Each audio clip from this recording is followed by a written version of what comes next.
Before we get into today's stories, check out dreadsarmy.com, where I release strange and weird news every single day. Now let's get to the stories. I've been a cop in a small town in West Virginia for a lot of years. Our population is only around 3,000 people. It's generally pretty quiet when you're patrolling a town that size. There are mostly just small shenanigans to deal with.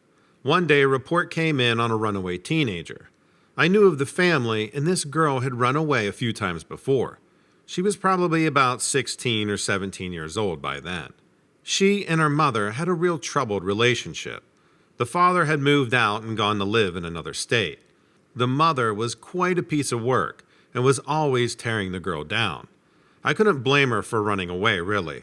Half the time when we got these reports, the truth ended up being that the mother had kicked the kid out of the house. I showed up one time on a Disturbing the Peace call, and I found the mother outside throwing rocks at the girl and screaming at her to leave. I know teenagers can be a handful, but I felt sorry for that girl.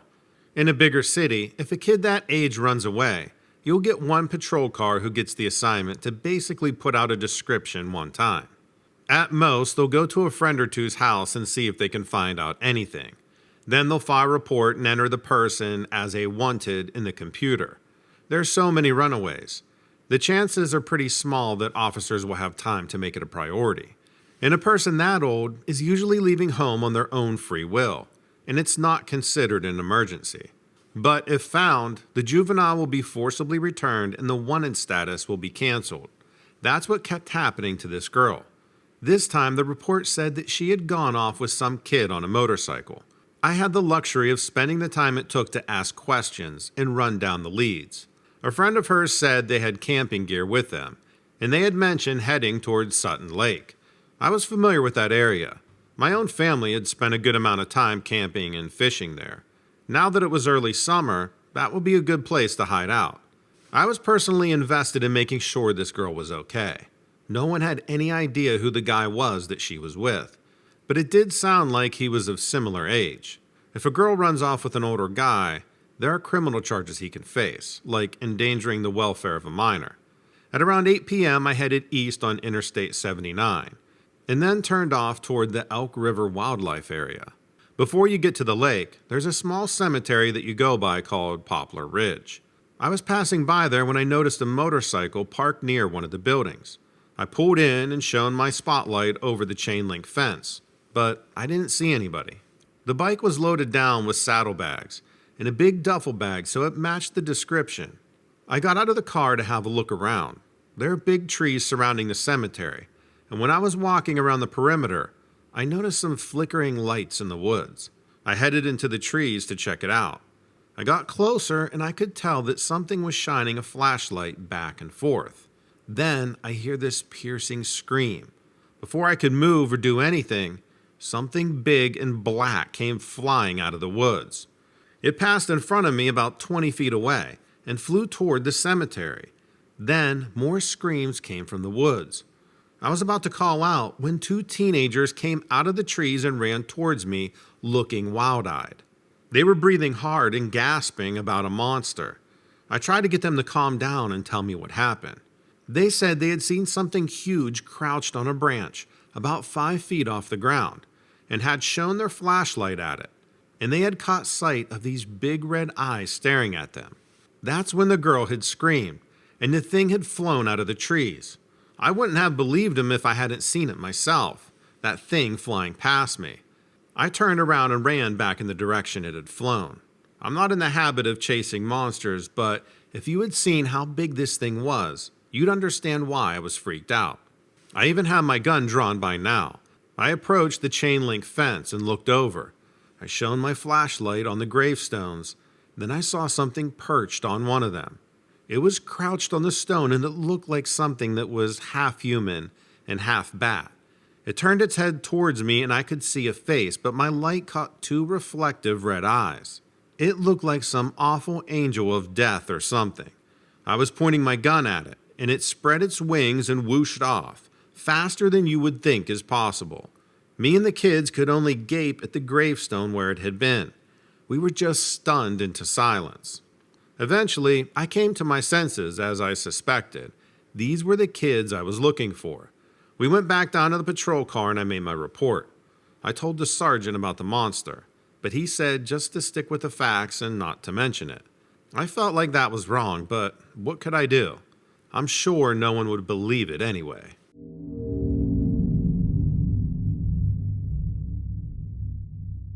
Hi Donovan, I wanted to start off by saying thanks for putting this together. It's nice to have a community where I won't feel crazy about bringing this stuff up. I've never really gotten into stories about strange happenings, but a few years back when I was out in the Humboldt County area, something happened that made me a believer. I'm sure you and a lot of your listeners are aware that this is a pretty remote area of California. It's also beautiful, and a ton of people go missing there every year. I live in Nevada, but my cousin, who I've always been close with, lives in California. In 2012, I was headed to college, so we decided to do a bit of a road trip through Northern California before I had to live in the dorm. My cousin, I'm going to call him Todd for privacy reasons, is no stranger to the north part of the state. He's a bit of a daredevil and is always trying crazy, risky sports and hobbies. I told him I wanted to keep this trip tame, which he was up for. We were going to do a drive up the famous 101, then hook over to 299.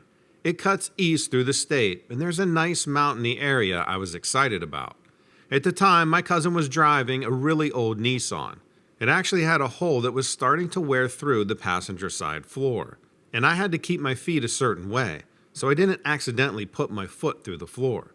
This was in late summer and the weather was great. Further north, it cools down a bit. So we had the windows down, and my cousin had an epic playlist on. The first few nights we stayed in motels and bumped around towns like Eureka. We met up with two of Todd's friends around there, and they joined us for the drive. At some point, the group of us started telling stories about odd things that had happened to us here and there. I didn't have much to contribute. Like I said, I've had a pretty tame life growing up. No weird experiences. But one of the girls who was with us, Catherine, seemed really into this stuff. She had a few different encounters, as she called them. At first, me, Todd, and the other friend kind of laughed and made fun of Catherine a bit. But after about an hour of chatting on this topic, it was obvious she was getting upset about us not believing her. The mood in the car had also changed. Maybe just because it was coming on nighttime. We were on 299, but not too far along it.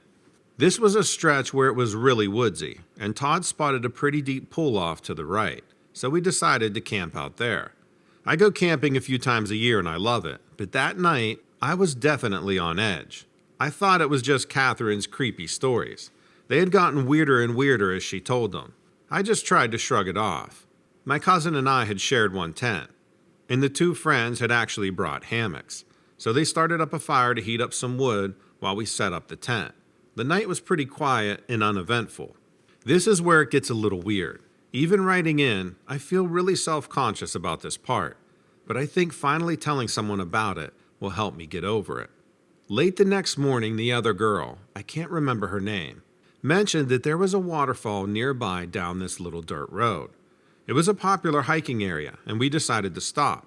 There were a few other cars parked there, so nothing felt out of the ordinary. I switched out my sneakers for boots. Everyone grabbed their bags and water, and we started into the woods. It was a beautiful day, but surprisingly dark under the trees. At first, the hike was flat, but soon it started going uphill. It made sense since we were heading for the waterfall. There were a few tight switchbacks, and some of these opened up into a view. We could see mountains not too far from us, and pockets where the woods dipped down. The fog was rising up out of those dips, which was one of my favorite parts of being in the mountains. About a half hour into the hike, we stepped out onto a switchback that was pretty bare. All four of us slowed down to take in the view. There was another slightly taller and rugged-looking mountain directly across from us. It had some bald spots, rocky faces sticking out through the trees, and it was on one of those rock faces that we saw the figure. At first, Todd thought it was a bear and quietly pointed it out. But soon it was obvious from the way it was moving that this wasn't a bear. It was definitely a person. The girls backed off the trail a bit, and I could tell that they were both uncomfortable. I joined them quickly because the figure across the way from us turned, and it was definitely a person. A guy wearing a dark cloak. I don't know how else to explain it. almost like a robe. I couldn't get a good look at his face. It was immediately a weird thing to see in the middle of the woods, and the fact that he looked like he was just waiting for something really freaked me out. Todd was standing near the edge of the switchback, basically holding his breath. I had this horrible feeling that something bad was going to happen if the guy turned and saw us. Luckily, right then, a family with a few young kids came trudging down the trail towards us. Todd had to get out of the way, and it kind of reset the vibe. It was hard to smile and act normal. I almost wanted to point out that guy to them, but I glanced back that way, and he was gone. We gave it a few minutes after the family passed, and then we all agreed to head back down to the car. None of us wanted to be out in the woods with whatever that was. We made it back in record time, piled in, and flew down 299.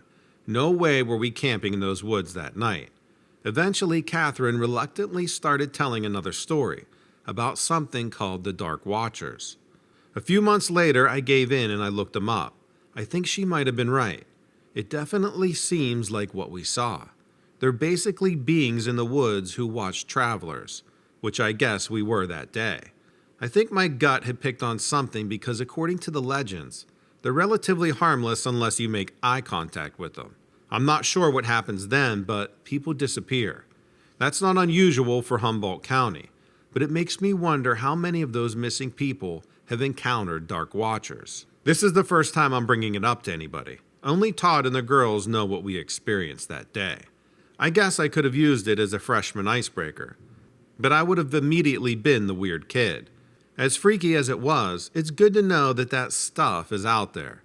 I'm a lot more careful now and aware. Thanks again for listening and getting info like this out there.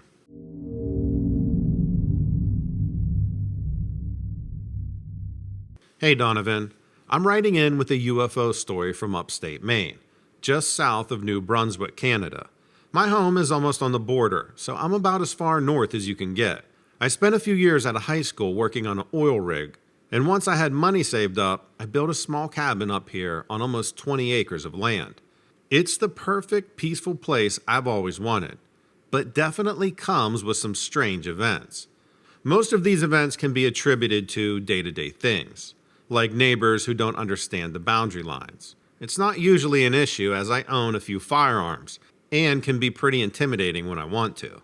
Having 2 cane Corsos helps too. I have a few chickens and the dogs keep the coyotes and foxes off the property. This past spring, I had a UFO experience that I thought you might find interesting. I say UFO because that's the only option I've been able to come up with for what I've witnessed. I'll just get straight to it. I always take my dogs out before going to bed, and in early April, I brought them out back to do their thing. They're 2 big neutered males, so I have a 6-foot industrial fence that encloses about 700 feet of yard, so I don't have to worry about them getting out. I like to go out and stand on the porch with them just to keep an eye on things, and that's what I was doing at this time. It was pretty late and already dark, but I have floodlights out back, so the whole area was lit up to the tree line. My girlfriend was on her way over, and I was keeping an ear out. I live on a dirt road, and it's easy to hear cars coming up my way. I was just enjoying the night and watching the dogs romp around when I saw something out of place over the trees. Like I said, this is pretty far north, so seeing lights isn't uncommon. A few times a year, you can actually see the northern lights from Maine, and it's pretty cool. But even as I was squinting to try to make out what I was looking at, I realized it wasn't really the season to see the aurora borealis. The dogs were completely ignorant of what was going on overhead and just sniffing around in the grass. I stared up at what looked like a foggy area spreading low on the horizon, just behind the treetops. It was hard to tell how large or small it was because I couldn't really place how far away it was. At first, it did look a little like the northern lights, but whenever I've seen them, they've been a bright blue or green. This was kind of a soupy gray color. I kept staring for a minute, trying to remember if there was an airport or something out that way. Definitely nothing like city lights that would flood the night sky. I was about to write it off just as a weird night and call the dogs in when 5 lights in a perfect row suddenly blinked into existence. They were lined up perfectly horizontally. That seemed odd. I have heard of satellites or launch-known objects showing up in the sky with this kind of lighting, but usually the local chatter gives me a heads up about this stuff. I pulled out my phone and I called my girlfriend. She answered and quickly said she was a few minutes away. "Are you at a place that you can pull off?" I asked. I could tell by the tone of her voice that she thought it was a strange question, but she agreed to pull off onto the side of the road and asked why. When she pulled over, I explained that I was seeing something weird in the sky, and I wanted to know if she could see it where she was. I heard her open her car door on the other end. A few seconds of silence, and then she confirmed that yeah, she could see it. We talked about what it might be for a moment when the light suddenly shifted. That is what made me absolutely sure it wasn't a satellite or some kind of mechanical object. It looked to be 5 completely separate components. The lights separated from one another in different directions that didn't look geometric or intentional. One, on the far right, shot off into the distance and disappeared. On the other end of the line, I heard a car door shut again, and my girlfriend shakily said she was coming over. We hung up and I watched as the other 2 lights kind of drifted away in relatively the same direction. The dogs had quieted by now, and they were on the porch, definitely confused about why I was still standing there. I blinked and then all of a sudden, one light in particular had moved significantly closer. I couldn't quite tell what it was, but it was definitely bigger, and shrouded in that gray fog like I'd seen first. It moved slowly over the trees, probably a few miles out. And at the same time, I heard my girlfriend pull the car into the driveway. She came around to the side of the house through the gate, quickly greeted the dogs, and got up next to me. I pointed out the largest light. The others were all gone now. That was almost acting as if they were scoping out the area. "Is that near anything?" she asked. But neither of us could identify why it would be there. We watched it move out for a few minutes until it started receding again. And then, like the others, it just sort of dissipated. Both of us had trouble sleeping that night. I didn't necessarily get a malevolent feeling from it, but just knowing that UFOs are really out there makes me a little uncomfortable. It feels better to have a roof over my head. I don't always go out with the dogs these days, and while I appreciate the peace and quiet out there, it really makes you think about just how alone we are.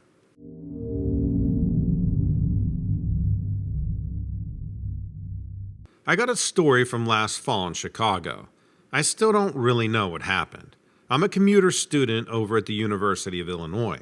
I got a job with a local cleaning company, and I liked it because the schedule was pretty flexible. I'd have my shift during the night and my classes during the afternoon, and it was almost enough money to feel comfortable. I liked the company and I figured it was pretty steady work until I could find something else. Most of my assignments were for hotels and office buildings. Then a new apartment building opened up on the north side, and I got placed there. The first thing that happened, and this didn't make any sense, was that I needed both a security clearance and a physical before I could start the position. These were upscale condos, so the security thing I could understand. But the physical was really weird. I've worked for a couple other cleaning services, and they'd asked for some health questions, sure, but this time I had to get a doctor's exam, and on my own dime. It was irritating, but I figured the bump in pay would be worth it. No one was allowed to move into the condos yet, so they were still in the process of showing the place off to potential residents. Me and a few other custodians were just supposed to make sure that nothing got too dusty. It was an easy enough gig. There were 60 apartments and only 3 of us, so the work still took all night. They had us cleaning there twice a week, sometimes more if there was an open house that day. After a couple of weeks, I noticed that I didn't feel as good as I used to. I had the sniffles and all my muscles felt really sore. Now, I was used to things bothering me and feeling a little under the weather. I had to work a lot with heavy-duty chemicals, and I was on my feet when I wasn't in class, and normally I could just push through it. But this felt worse than usual. I figured it was the lead up to the flu, but I couldn't afford to call off from work. When I had my regular shift at the condos, I warned the other custodians to give me some space. Apparently, they had come down with something too. We all felt a little sick and didn't want to be there. But we were going to tough it out. Now, usually, I would take the middle floors. Regina would take the top, and Jackson would take the bottom of the building. We didn't actually see each other much once our shift started. But that night, I needed a refill of bleach, so I headed down a couple of floors to the lobby looking for Jackson. I found him passed out against his cart. He was breathing, but his lips were blue. I helped him sit up against the wall and I called Regina. I didn't know if he needed an ambulance yet or not. He was sweaty and clammy to the touch. Whatever had happened to him, it was bad. When Regina got to us, she gave him some of her coffee. He was still shaky, but we got him to talk a little bit. He said he had been getting dizzy, and it just hit him all at once. He had tried to go outside and get some air, but he didn't make it. As he told us all of that, I realized that I was getting dizzy too. When I had been upstairs just then, I was fine. Now, I was getting nauseous. I told Regina to take him outside for a bit. And then I tried to calm myself down and tried to figure out exactly what I was feeling. There was this ringing in my ears that hadn't been there before. I walked around to see if I could shake it off. I noticed that when I stood in a particular part of the lobby, it felt much worse. Almost like a vibration was coming up from right beneath me. Now, in all the time that we had been working there, we never went below the lobby. There were offices down there that we didn't have to clean, but I decided to head downstairs this time. I felt worse the further I got underground. I made it 2 floors down and I had to catch my breath. And again, it was just offices down there. I kept going until I reached the hall leading to the boiler rooms. That's when it felt like my head was going to vibrate out of my skull. I couldn't even see straight. And now I could hear the vibration itself. It was pounding the walls. I made it to the boiler room door and couldn't go any further. When I got back to the lobby, Jackson looked better, but he still wasn't strong enough to work. I was about ready to throw up, and Regina said she didn't have much left in the tank either. We decided to call it a night and leave. We hoped we would feel better in the morning. We told our boss about what happened. I didn't want him to think that we were slacking off for no reason, or else we'd be in trouble. When we talked about how sick we got, he called the building's property manager. Normally, we would never interact with them because there's no need. But all of a sudden, we're in a meeting with this woman and have to describe everything we did that night. She actually arranged our doctor's appointments. We couldn't get reassigned. Our boss actually wanted us in the building 3 nights a week instead of 1. He offered to triple our pay, so of course, we all took it. Going into that building again and again, it's hard to describe. On some nights, I felt as sick as soon as I walked inside and couldn't work at all. And then other nights, it felt totally normal. Regina and Jackson experienced the same. The property manager gave us a reporting form where we had to document all of our symptoms. I quit as soon as we hit the new year. My body couldn't take the stress, and honestly, I learned to be afraid of that building.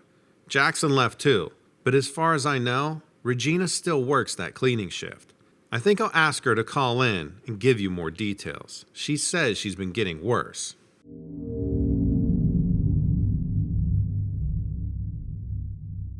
Hey there, Donovan. I wanted to write in with a dogman story that I experienced about a decade ago.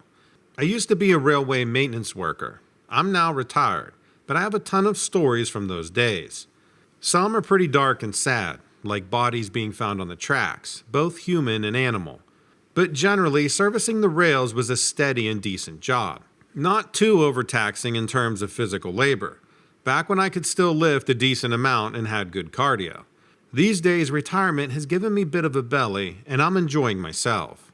These creatures aren't uncommon for railroad maintenance workers to see, especially out in the remote areas. Some stretches of track go through the middle of nowhere, big forests for miles, or just fields once you get further out and west. In fact, if you're on the right crew, there's a good chance everyone will end up telling us stories one night after having a drink or two about what they've seen or experienced. Most of the stories are unbelievable to the point of almost being funny, but every once in a while I'd hear one that would give me the chills. This happened when I was living in Nashville, Tennessee, and I got sent out with a crew to work on a track running south. We started out early in the morning and got our gear on, mostly reflective jackets, boots, and tool belts. The crew takes out a string of machines that can do everything we need out there, like relaying track, taking out or putting in new ties, or leveling. It's loud, dirty, and dangerous work, so everyone needs to be focused on the job. But every once in a while, if there's a lull, like if we're moving from one section to the next, you can take a good look around. The afternoon this happened, I was on a crew with about 10 guys, and we were just finishing up leveling a section that had gotten washed out by heavy rain. There were a few new guys on the crew, and one was in his early 20s. His name was Anthony. He was up ahead of me on the track, securing the new ties, when all of a sudden, he shouted. The machinery is extremely loud, so it's hard to hear, but I saw him jump up on the car out of the corner of my eye, and he looked up. He was pointing out into the woods. This was an area near a river, so we had a decent view down to the water and then across, where a pump house was stationed on the other side. Not sure if it was active or not. Myself and another service worker followed to where he was pointing and saw what initially looked like a stray dog sniffing around the building. But it quickly became obvious that this wasn't somebody's dog. Even across from the river, we could tell this thing was huge. It stood up on its hind legs and moved a little awkwardly around to the side of the building. We could now see it better than Anthony could. He had scrambled to over where we were on the tracks and asked, "What the hell is that?" The other guy with us told him, "That's a dogman." Anthony looked both scared and like he didn't believe us. The three of us watched this thing, which didn't seem bothered by the loud sounds coming from the side of the river, as it checked out the pump house. I'm not sure what it was looking for, but every few seconds it would get back down on all fours and seem to be sniffing around the edge. From what I could tell, it was some sort of gray-brown with a longer snout that reminded me of a German shepherd. When it stood again, we could see that it was hunched over a bit, as if it wasn't used to standing upright. But it moved around easily enough, and when it reached for the single window in the pump house, there were like hands where there should have been paws. We could see the fingers as it made this fist and knocked on the glass, as if it was trying to see if someone was in there. If there was, I don't blame them for not coming out, but it was probably empty. Most pump houses these days are set to operate on their own, with regular check-ins by maintenance workers. Anthony was still freaked out and sticking pretty close to us. We had about another minute or two watching this dog-like creature, and the guy with us muttered that he had to be close to 7 feet tall. Now, if this creature would have been standing next to our machines, it would have had no problem reaching the roof of the lead car. Someone up ahead called that the section we were working on was clear, and the lead car started up again with a groan and what sounded like a car backfiring. That caught its attention, and we climbed back up on the car that would pull us to the next station, but could still see this thing as we're moving slow at first. When the bang sounded, he quickly turned to the river and seemed caught off guard. He must have seen the movement of the machines and the crew through the trees, but didn't make a move to run or try to hide. For the rest of that day and afternoon, Anthony was in a bit of a daze. That night we stayed in a small town that had a decent pub, where a bunch of us went to grab a drink. We went around talking about other dogman sightings, either things we'd seen or we heard other workers seeing on the tracks. I think our goal was to reassure Anthony that these creatures aren't necessarily out to hurt you. I've only heard of them causing trouble, and the one that we saw that day seemed to be looking for something. But he wasn't convinced, and he didn't last too long after that. I think he moved on to a desk job. Either way, if this makes it onto your show, thanks. I love listening to your channel, and usually have it on while I'm tinkering around the house.